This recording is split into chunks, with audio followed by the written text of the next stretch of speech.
আজ একটা পার্সেল এসেছে। তো পার্সেলটা এসেছে দুদিন আগেই। আজকে ওটা ওপেন করছি আর সেই ভিডিওটাই করছি। অনেক দিন আগের থেকে অ্যাড টু কার্ট করে রেখেছিলাম, কে নেবো করে আর অর্ডার করাই হচ্ছে না। তো লাস্ট অবধি অর্ডার করে দিয়েছি। এবার খুলে দেখব জিনিসটা কতটা সুন্দর। মনের মতো জিনিস যদি সুন্দর পেয়ে যাই তাহলে আর আনন্দে আর কে দেখে বলো তো। যাই হোক, অনেক দিনের শখ ছিল, দেখে তো খুব ভালো লাগছিল ফ্লিপকার্টে, কিন্তু কেমন আসবে এইটাই একটা ব্যাপার ছিল। তো লাস্ট অবধি খুলে দেখছি বেশ সুন্দর, আবার একটা কার্ডও দিয়েছে, থ্যাংক ইউ।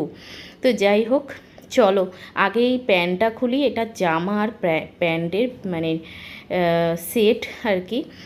তো ভীষণ সুন্দর, কাপড়টাও বেশ ভালো, যে দাম অনুযায়ী ঠিক আছে। তো যাই হোক, আমার কিন্তু ভীষণ পছন্দ হয়েছে। ভিডিওটা কেমন লাগলো অবশ্যই জানিও কিন্তু।